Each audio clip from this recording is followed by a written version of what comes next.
Have you ever thought of punching a crush in the face? Yeah, me too.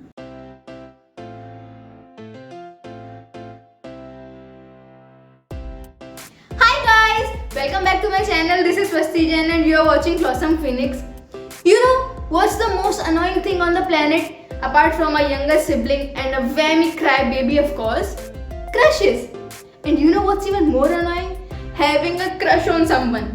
So yeah, allow me to take you back to the torturous ride because these are the stages of having a crush. And here's the deal. I'm a girl, so I can only talk about the girl thing. So forgive me girls for spilling all the secrets out. Let's go. Number 1. Catching eyes. Okay, let me explain this to you. It can happen in two ways. This person can be a complete stranger or it can be someone that you have seen before or you might even know them. But today, it's a little different. You wanna know why? It might be because of these two reasons. Either they have said something so sweet which you can't help but notice, or they might have taken a bit too elaborated shower today. Either way, it happens like this. You're talking to someone and they're passing by and you're like, give me a sec, and be like, damn girl, this dude is looking damn fine today. You're looking so fine that there is absolutely no difference between you and my bunny. Both adorable. I know this is sounding so shallow, but it's true. Number 2, stalking. Okay, so when you find someone attractive, you do the obvious thing, like a young, mature adult.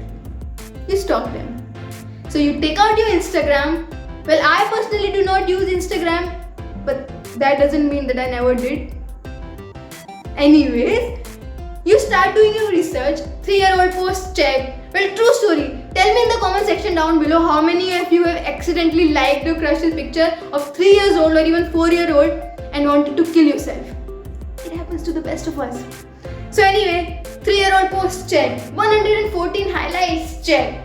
All captions read. And what do you find out about them with this? Are they a good person? But the important stuff. They have a black shirt. Great, very important. Number 3, daydreaming. Okay, after stalking them and possibly checking out all the activities of their past 5 years, you start daydreaming. Like you possibly know absolutely nothing about that person, but that doesn't stop you from imagining a hypothetical date with them. And then, just to make yourself feel better and feel like you're a rational thinker, you make a pros and cons list. Now girls, be honest and tell me in the comment section how many of you have made a pros and cons list for a guy. Tell me.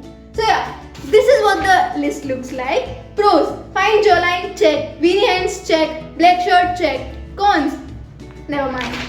All the important topics covered. Done. Number 4, talking. Look, I'm not the right person to give you any sort of advice on how to ever make a move because I'm such an idiot. If I like a guy, I will do absolutely nothing about it apart from making a video about it, of course. But other than that, I ain't doing anything. So yeah, if by any circumstances I do get a chance to talk with him, I suddenly forget how to communicate.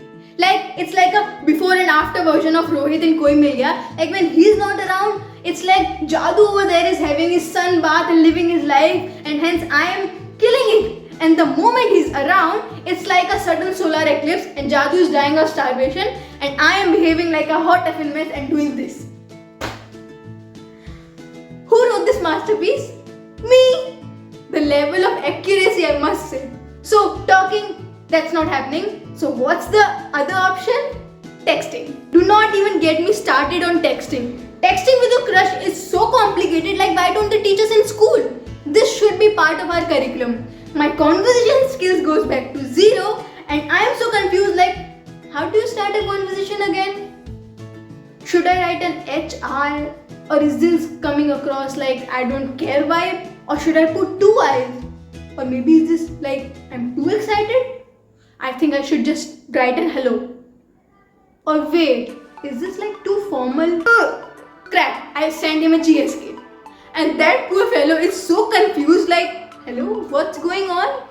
And I'm like, I can't tell you. Number 5, the climax. Okay, so this is the final stage and it can go 2 ways. Either you like them and they also like you back and you live happily ever after forever, or the other way around, which is much more common, that you die single and alone forever. It's because either you never took the initiative or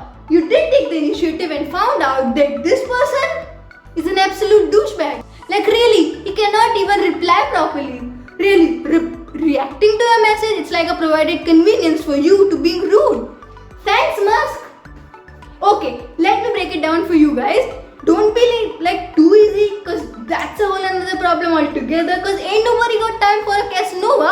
But if you legit want to play chess with me, then I simply ain't down for that.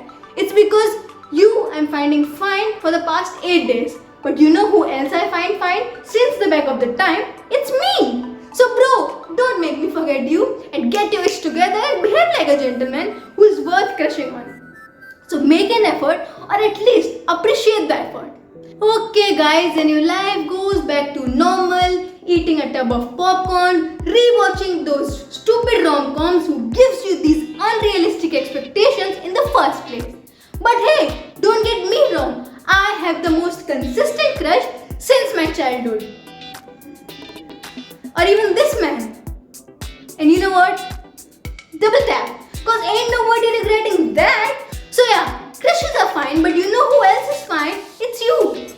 But if in some special case, the significant other is actually genuinely a nice person and you really want to take an initiative and start a conversation, but for some reason you can't get yourself to do that, just share them this video and be like, bro, check this out, so funny, totally unrelatable, LOL. Thank me later. You can subscribe now. Be happy.